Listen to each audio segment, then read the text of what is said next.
Good afternoon. Welcome to Pandemia number 8, and we're going to wait a couple of minutes so more people log in.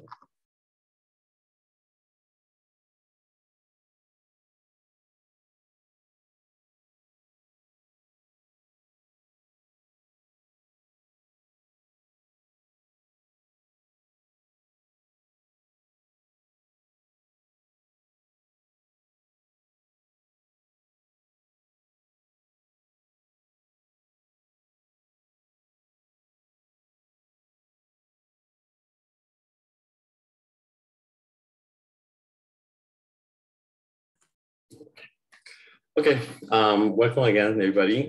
Bienvenidos, buenas tardes, good afternoon, to our 8th installment of Pandemia, the series of webinars about COVID-19 and pandemic and the COVID-19 vaccines in the Latino community in the United States. My name is Luis Alberto Mares. I am the Director of Community Mobilization Programs at the Latino Commission on AIDS in New York. And I have the privilege again to be here with you as host and moderator for this webinar that will bring you important information about the topic of today, which is the boosters of the vaccines. Today's webinar is brought to you as a collaboration of 3 organizations: the COVID-19 Prevention Network, the Latino Commission on AIDS, and today we have Emory University. The title of today's webinar is COVID-19 Vaccines, Booster Shots, and FDA Approval, the process. And what do I need to know? In this webinar, we will review new and updated information about the vaccines, the boosters, and the 3rd doses. And we also touch a certain point about availability for new vaccines for children.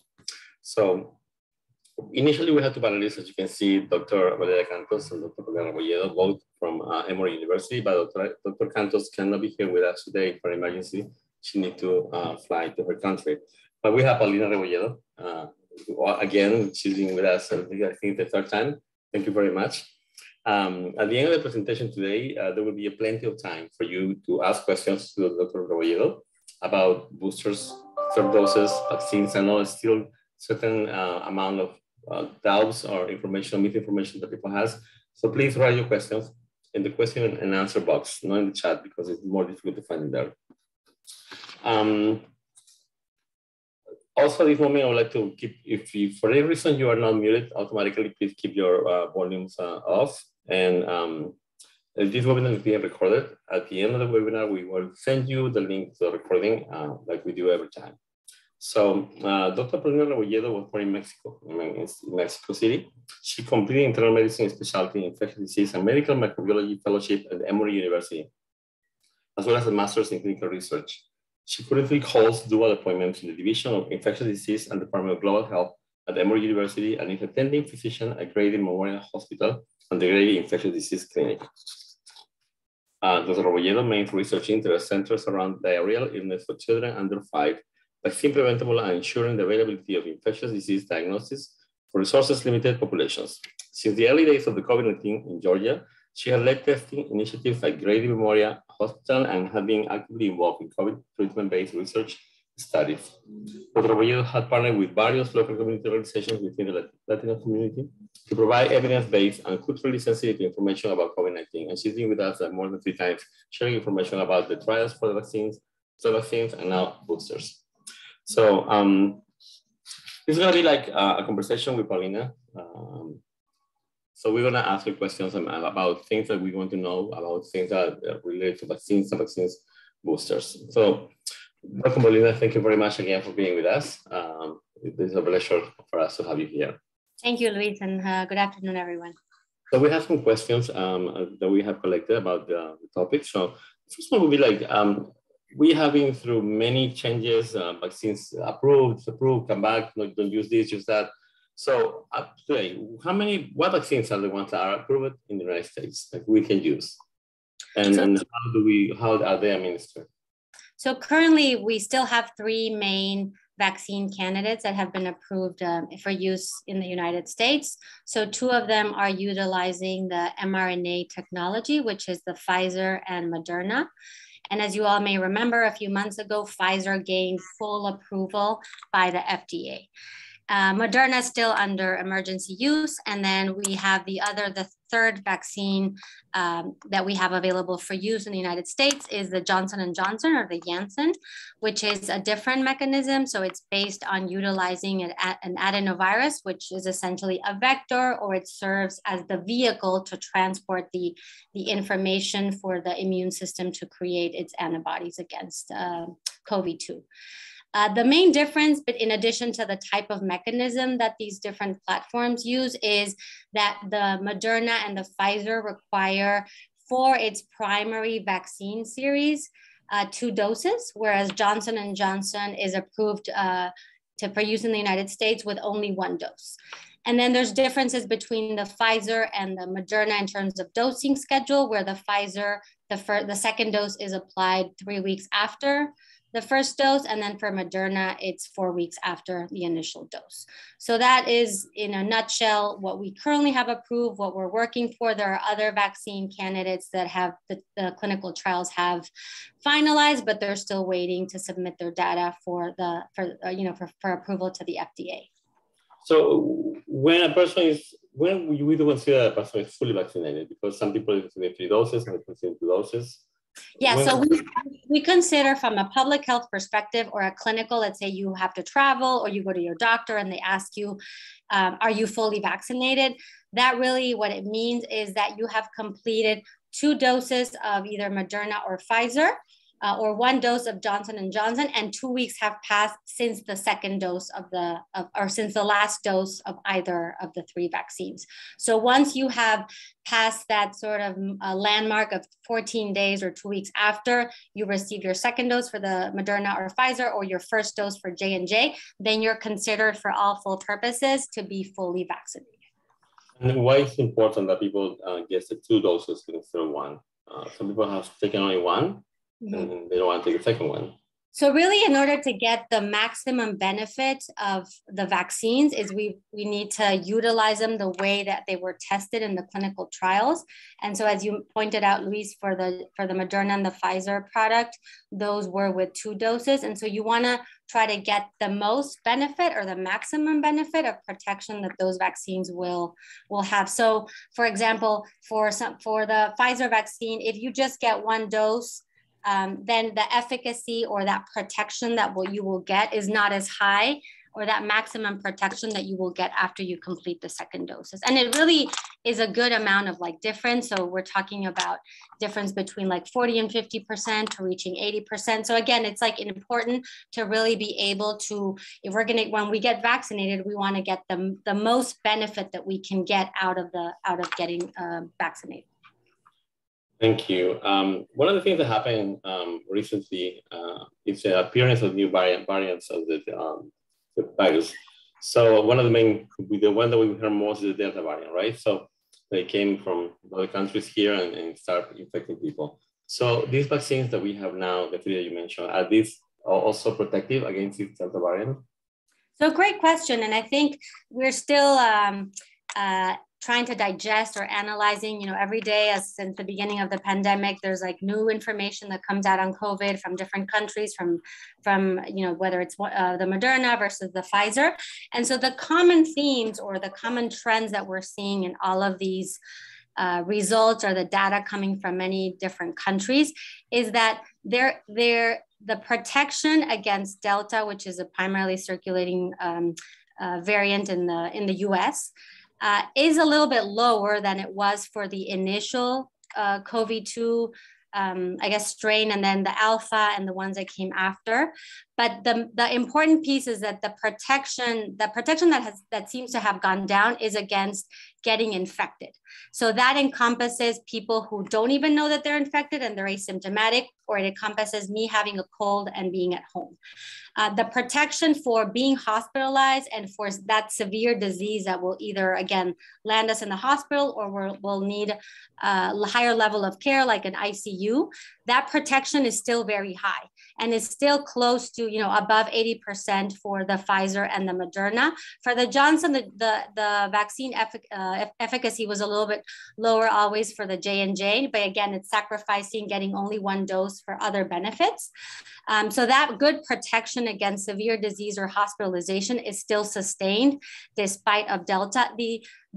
With regards to infection, we have seen that it has come down to a certain degree. And it's important to mention that when we look at that information, it's important. We're trying to tease out two different things. Is it really Delta that has caused that small dip in vaccine protection against just being infected?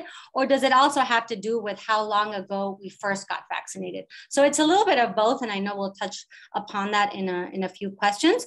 But again, the main point, and I think the reassurance is that for severe disease and for hospitalization, all of the vaccine candidates, especially the mRNA, still sustain a good amount of protection.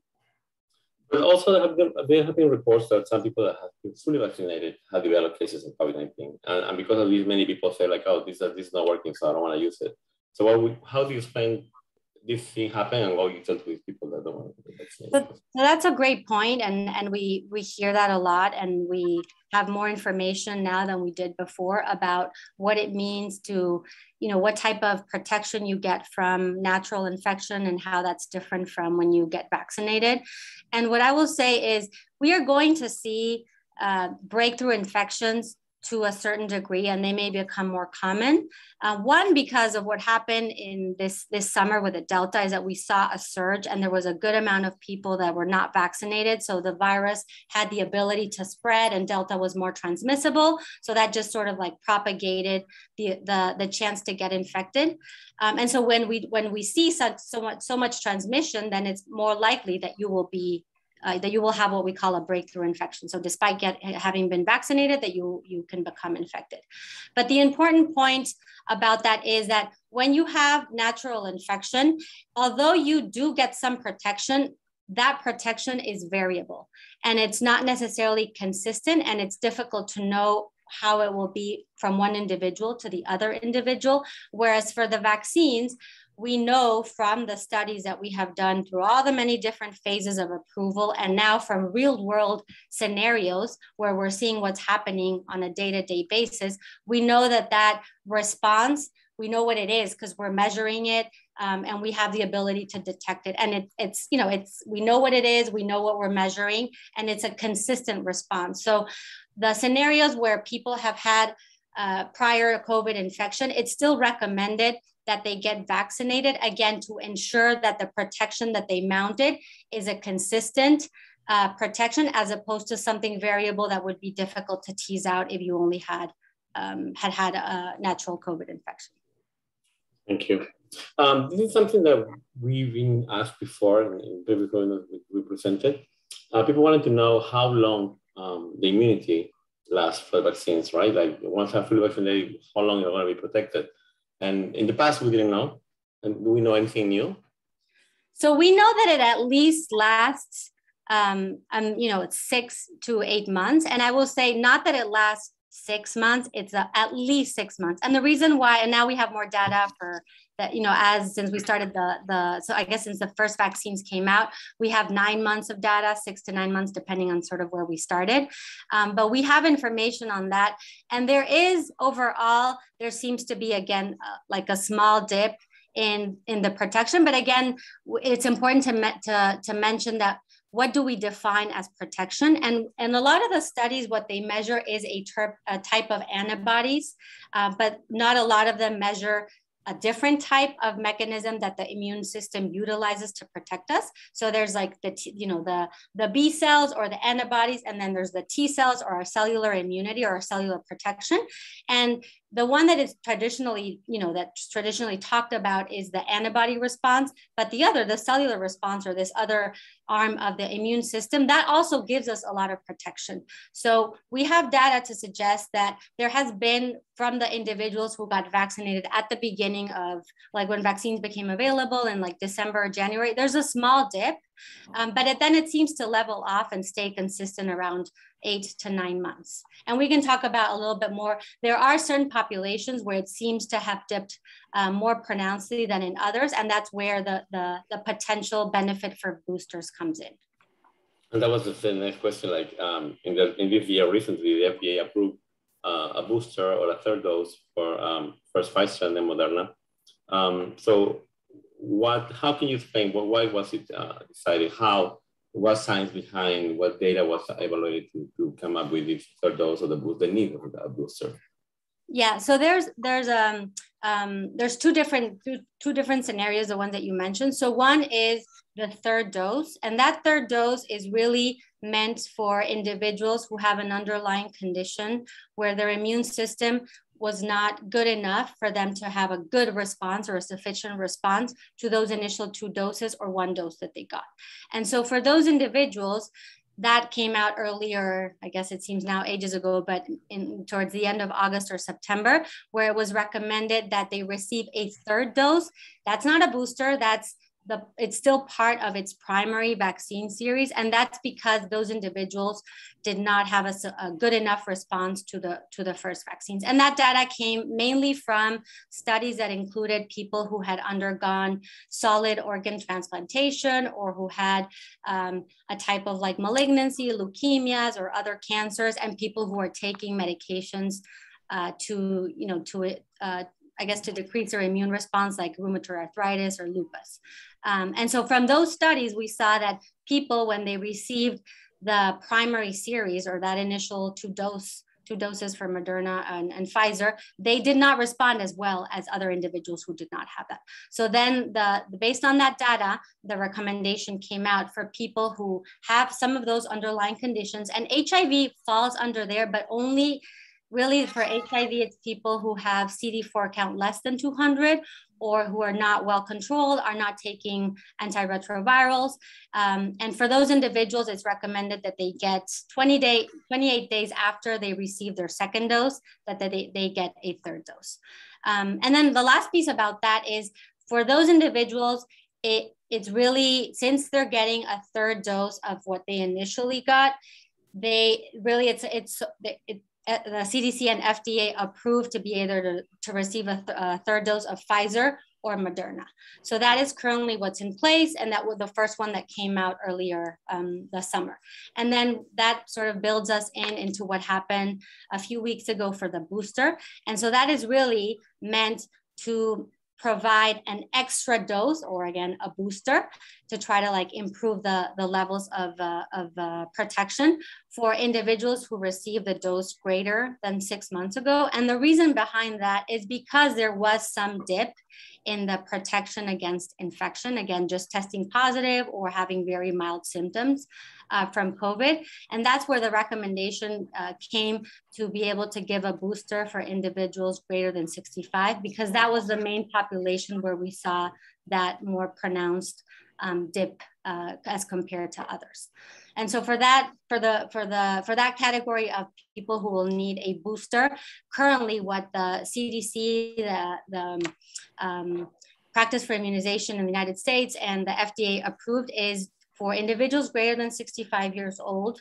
And then they did recommend that there might be some benefit for individuals who are not necessarily greater than 65, but who are part of essential workforce. And the categories that those include can be healthcare workers, teachers, those who work in detention centers or prisons, or again, areas where there's a high ratio of contacts to people and when there's a lot of pass-through of different individuals.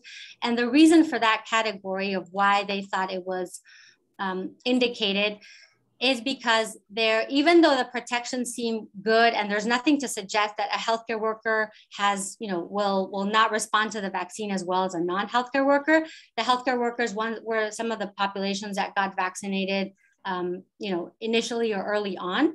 And so given also the high transmission that we were seeing in the United States and are still seeing in some states, then it's recommendable more to try to preserve our workforce, and because we're in contact with people or with the patients, and the same thing for teachers are in contact with kids, a lot of them are not vaccinated, to try to curtail and serve also as a mitigation strategy to try to prevent or curtail transmission.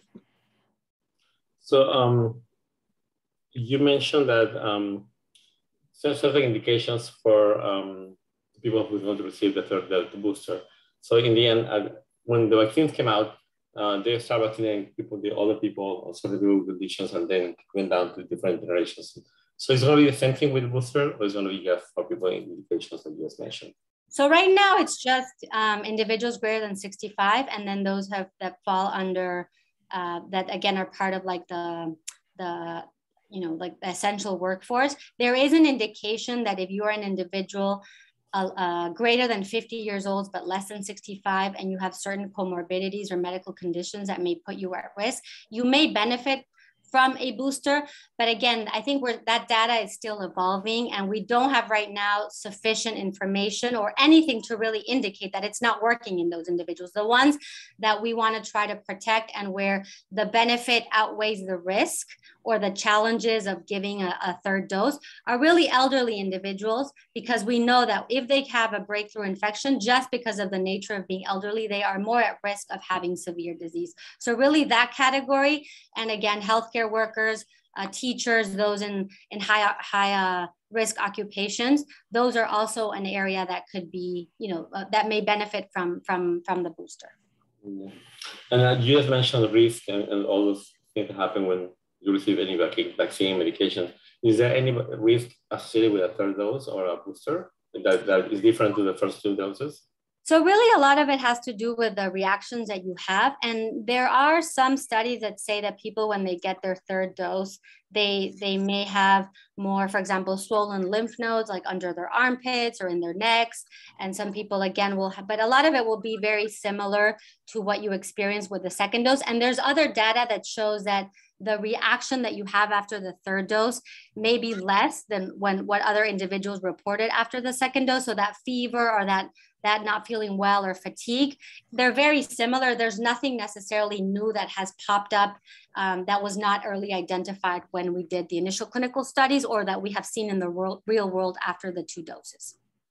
And so if, for example, I had to receive a third dose or a booster, and I have been vaccinated with Moderna only, can I receive Pfizer, or it has to be Moderna? So right now, the only one that's approved for booster is Pfizer. Moderna is submitting has submitted their approval for a booster, and the same thing for J&J. And so that will be reviewed later this week, as well as this concept of like mixing and matching. Both for people who may have only received, let's say, the first time a Moderna, and what happens if now they get a Johnson & Johnson, or if they got, again, 2 Pfizers and now they want to get a Johnson & Johnson. So that data is shortly to come out. For the time being, if you meet the requirements for booster, so again, greater than 65-year-olds, high occupation, and then plus or minus individuals with greater than 50 with some medical conditions, the only one that's approved is Pfizer. So if you got Pfizer, then you're good to go for the booster. If you receive Moderna, I would say wait until for the booster, and you're in those categories, wait until the data comes out from FDA this week. Yeah, so I understand that, for example, us, we don't need to get a booster so far, so now. But people older than 55, you said, like, what if these people, one of these seniors, don't get the booster? Do we consider that they are still fully vaccinated? So we will still consider them fully vaccinated, and really the booster, nobody's necessarily going to be, like if you travel or for other requirements, like for work, nobody's going to say, did you receive a booster? Because you'll still be considered a primary vaccinated individual. It's more the benefit that you may get as that higher risk individual from receiving the booster, both for yourself, but again, just sort of like for those around you. But you'll still be considered a fully vaccinated individual as of now, if you just received your initial series. And saying a little bit, most people is vaccinated, most receiving boosters and things, and we see people wearing masks on the streets. Is it indicated? We still have to wear masks? Yeah, we still have to wear a mask. And the reason for that is, well, one, because, there's not enough individual, or there's not enough of the community that has been vaccinated to really help to really feel safe, like transmission cannot occur. And this is exactly what we saw earlier this year, or earlier this summer, I guess, is that because there was not a large amount of the population vaccinated, there was a lot of transmission going on. And the more transmission and the more the possibility of infection happens, a lot of that also helps fuel the virus ability to change and to mutate and to create these different variants. And so that's why the change in the recommendation from CDC, where initially they said people who have been fully vaccinated no longer need to be masked, that changed because we started to see that people who are vaccinated can get infected, which was not unsurprisingly. But again, we just saw so much propagation of disease and difficult to control that for the time being, it's still important to wear a mask, because if I am fully vaccinated, but I get infected, I can still transmit the virus to somebody who's either not vaccinated, or who may be severely immunocompromised or elderly. And so I could still give them, I could still transmit the virus. The transmission is a lot less. And so we have data that shows that if I get infected and I was vaccinated, the amount of virus that I hold in my nose, or the time that I will be, let's say, considered infectious, is a lot less than if I was not vaccinated, but it's still there and it's still a possibility. And the other important piece, which I know we'll talk about, is that we still have a good amount of the population that is not even eligible for vaccination. And that's what happened. That's where the kids and the pediatric population comes in. And so by vaccinating, by wearing masks, it's a way that we are indirectly protecting them from while vaccines become eligible for them. I think you're muted, Luis. Yes, we have a lot of time. So that was my last question. I would like to know about the vaccines that are for children. First it was approved for older than 12, and I think now it's for younger than 12, and those are older than what age. So there's certain categories of children that can receive vaccines, others cannot, right? Yeah, so the ones that currently that it's approved to receive is those greater than 12 years old. And the next one that's coming on the docket after the FDA looks at the data of this mixing and matching, and then the boosters for Moderna and for Johnson & Johnson is, I think it's October 26th. That is when they're going to review the data from Pfizer that they submitted for the population between 5 and 12 years old. And so that will still be 2 doses for the Pfizer vaccine. And the dose is different. It's less than for the adult population because it's adjusted based on weight, which is why pediatric trials or kids trials go in phases. So you can't give the same dose to a 7-year-old and you can give to a 4-year-old or a 6-month-old. And so that's why they do it. They sort of start going down the pyramid, the age pyramid, because they have to do these dose adjustments and again, make sure that it's safe, it's tolerable, but it's effective for protection. And so that's the next one that will come for that age group 5 to 12. Thank you. So I would like to open now for everybody in the audience so we can ask questions directly to Paulina. Let's see in the chat if there's something. Oh yeah. How many times would it be needed? I guess boosters. So we don't know the answer to that. Again, like as with everything with COVID, because it's relatively new and it's slowly evolving. For the time being, after, eventually it may be that all the population is recommended to get a booster, but how many times will that happen? I think it's too soon to know. And then there's ongoing studies looking at whether the best strategy is if a booster should be with, let's say, the Delta variant, but still have some components of the initial sort of like coronavirus strain. So again, these different iterations of vaccine studies and vaccine formulations, but it's still too soon to know whether if I had to guess, my sense is it may not be like the flu that we needed every other year, but maybe it'll be every other year or every couple of years. And is there a recommended time frame for post-positive COVID diagnosis to receive a first dose? So a person who was diagnosed with COVID, how much time has to wait? So that really depends on how severe the COVID infection was. And so if you're an individual who had COVID, but were a mild case or moderate and were at home and are starting to feel better, then you can get vaccinated, as early as like 2 weeks, 7 to 10 days after you had an infection. If you're sort of similar, what we tell people to stay home when they've been infected. If you were somebody who was in the hospital or required like an ICU or again, just had more severe infection, then it's recommended that you wait at least 20 days. And it's not because the vaccine will harm you in any way. It's just more that when your body, kind of like when we have a cold or we have flu or any other type of infection, our body is under stress. And so you also want to let things calm down so that when you do get the vaccine, you're giving your body its best shot to have a good response so that you'll achieve the maximum protection possible. And this question saying, like, is it safe to be around family that is not vaccinated? That is a really important question. And I know we all navigated in many different aspects in our families and in our working environments and community environments. And I think what I would say is that it depends. It depends on what the sort of like the behavior of the family members who are not vaccinated. But one way, and it's also not sustainable to say we're not going to see our unvaccinated family or friends. But one way that you can do that safely is obviously wearing a mask and then try to do things outside. And so instead of, for the time being, while the weather permits, is really maximizing that contact, but really limiting it to where you can do it either being masked or doing it in an outside scenario where the ventilation, really where we get into trouble is if we're inside, we're sharing meals, we're unmasked, and we're in like tight spaces where the air circulation or the airflow is not very good. Do you have any information about like certain organizations or business have mandated that their employees get vaccinated, right? In order to go back to work.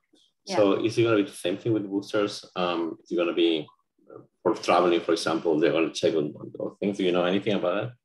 I don't think so. I don't think, I think still, it's important to like remember that boosters, while there might be some, there are benefit for older individuals and there might be benefit for certain other populations down the line, it should not distract us from our main goal, which is to get everybody vaccinated with their initial doses. And so I think really, and that is really the main protection that we want, because a lot of the things with boosters and so forth also is in response to not having enough people vaccinated and, having the chance to the virus to mutate and so forth. So I really don't think that that's where companies or governments or other nations will go, that they will require a booster. Like maybe down the line, there might be some countries that say that you need to have, I think Israel does require a booster if you want to travel and enter into the country. I had a patient who told me that, I haven't corroborated, but she told me she needed to get a booster in order to like travel to Israel. So there may be some places, but I don't think in the United States, any workplace will mandate it, or like a school or any other organization, again, because our main driver or our main goal is to get everybody vaccinated. And that should still really be where most of our efforts are placed on. Do you have data on how many people, what percentage of the population has been receiving vaccines already? So I think for at the moment, I think there's at least 70% of the population has received like one dose of the vaccine. So we sort of like reached that target that the Biden administration had. But again, it's sort of like still in many areas, vaccination is, in some places in the South, it's still, around like 40 or 50%, which is where we saw those hot pockets, including here in Georgia, for this fourth wave or Delta wave. And then the other one that is really lagging behind is among 12 to 17-year-olds. So that adolescent population or preteen population is still really behind on immunization. And so that's where we really want to try to engage the parents and engage, the adolescents or the children against the importance of vaccinating. And yes, they may not get as sick as older individuals, but we saw that during the fourth wave that our hospitalization rates for adolescents or preteens, it definitely went up compared to what we had seen earlier. And we saw that kids can get quite sick. I don't have any more questions. I'm trying to see if anybody in the audience have any question, or maybe Luis or Terrell have a question. Let's see any more. So I want to give a couple of minutes to anybody who wants to ask a question, please write it in the chat box or the question and answer box before we finish.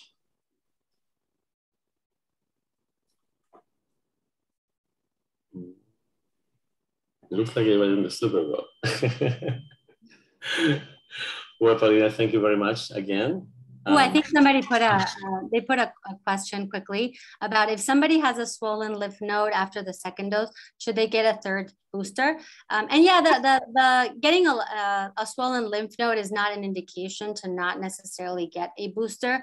I had a lymph node with my second dose. I haven't gotten my booster yet, but it would not be a reason why I would not get it. It's just more kind of keeping an eye on it. And it, it may come back if you get a booster, but it's nothing necessarily to be alarmed.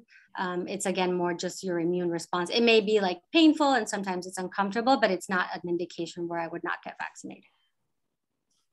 The next question is from me. Yes, we're going to send a recording to everybody who attended the webinar, even for those who registered and attend.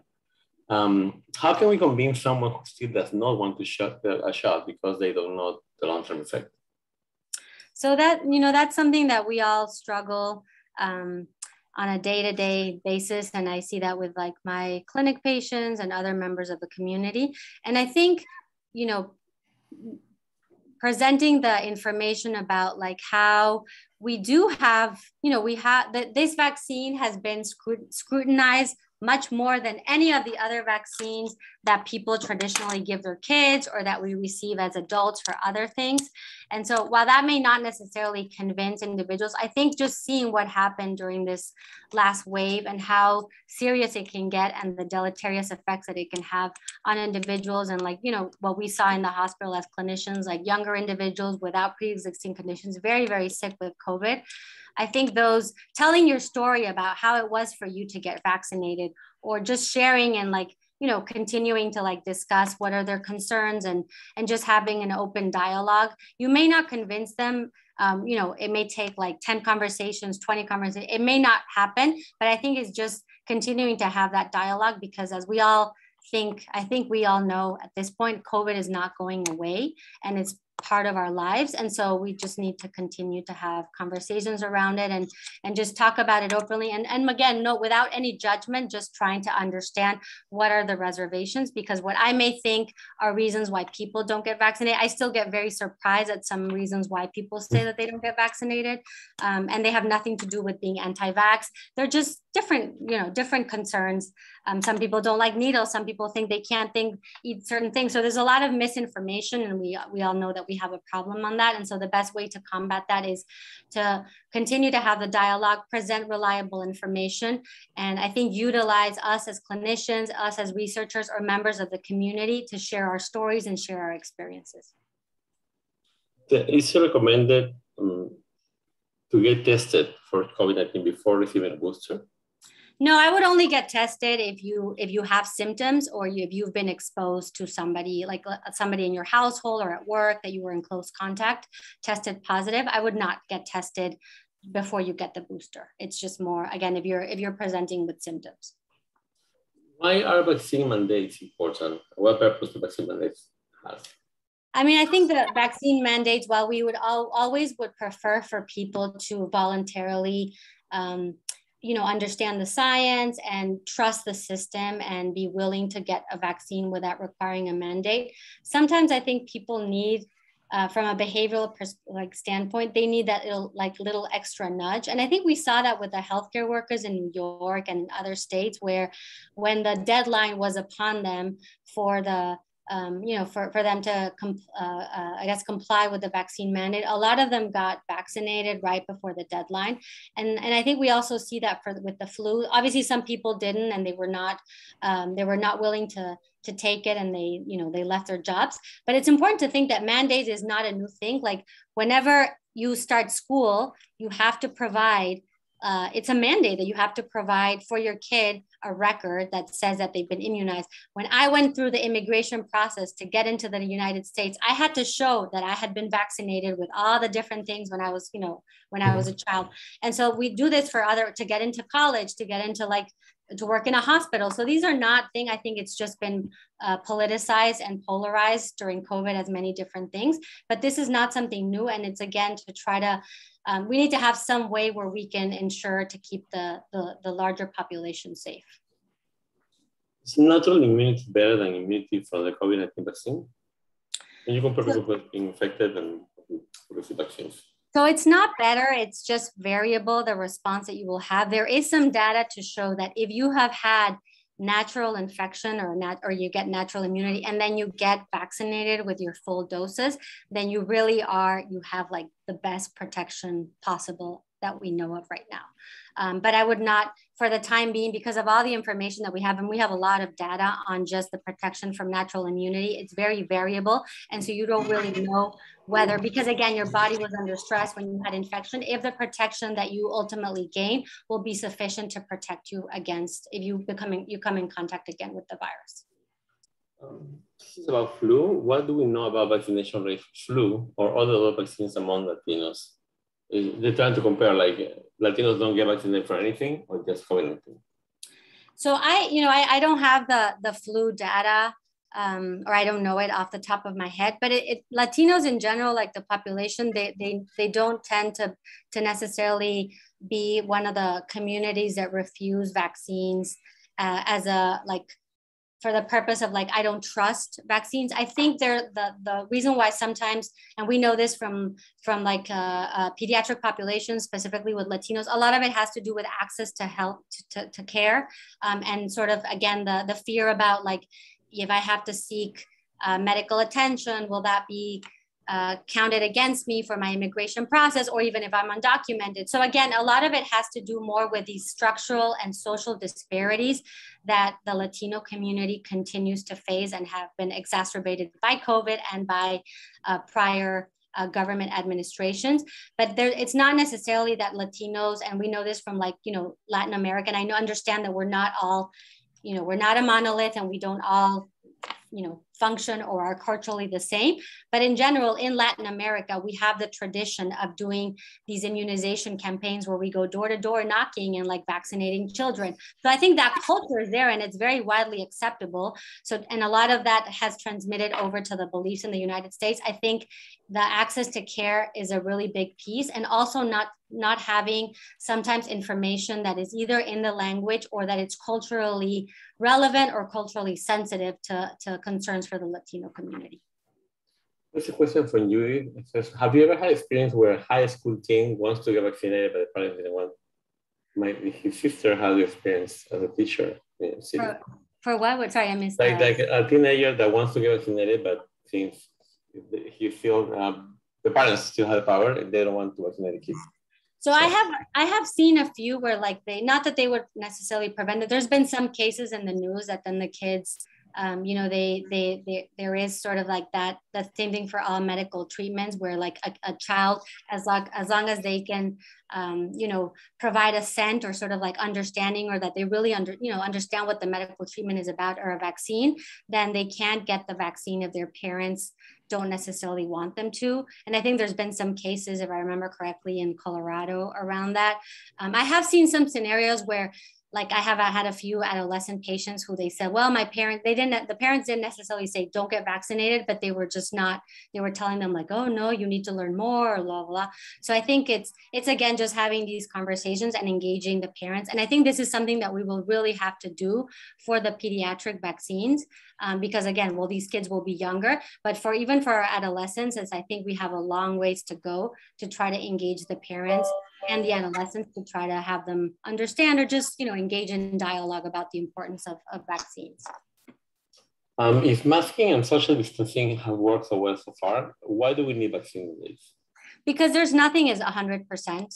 And so, the model for mitigation, or the model, it's like a multi-layered or multi-pronged approach where vaccines are not 100%. COVID is very transmissible. The Delta is 2 or 3 times more transmissible than the original one. And people who are unvaccinated, they still have the ability to transmit a virus to those who are vaccinated. So again, because we have these high rates of transmissibility and we don't have anything that works 100%, we need to layer things on top of each other in order to be able to continue to stay safe. And breakthrough infections will probably become more common. And again, it's important to mention that that's not necessarily that the vaccines are failing. Remember, these vaccines, they really surpassed all of our expectations in terms of the protection and the high protection that they endured. But if all those vaccines, even though I'm still getting a breakthrough infection, if I'm getting a cold, but I'm not landing in the hospital, then that's progress. And that's important to continue to consider and not let it derail or make us feel well, the vaccines don't work or we're disappointed in them. It's more the overall goal of vaccines is to prevent severe disease, hospitalization, and death. And so that's something that we always kind of need to come back to. It's something we mentioned at the beginning, somebody's asking, people who are vaccinated are getting COVID-19. So what is the guarantee of the safety that it promises? So there is no guaranteed safety with anything in life. And so if you take, if you take a medication, and you have high blood pressure, for you to, control your blood pressure, medication by itself are not going to do it.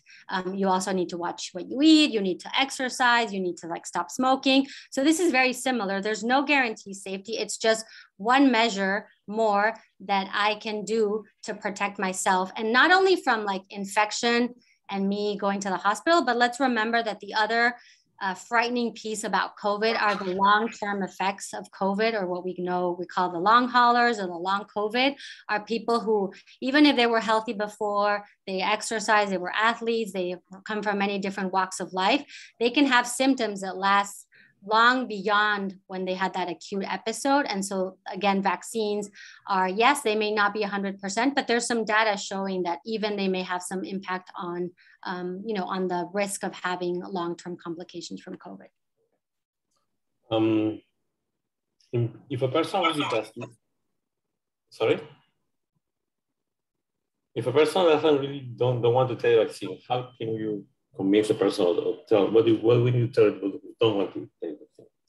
I think I would first try to, again, hear what are the reservations around why they don't get vaccinated. Is it that they don't have enough information? Is it that they don't trust the process? So trying to dig a little bit more and not necessarily be categorize people into different buckets of oh, you're an anti-vaxxer, or you're this. Just more really understanding where they're coming from and where that place of I guess concern is, and then sharing your story as a vaccinated person or discussing with them.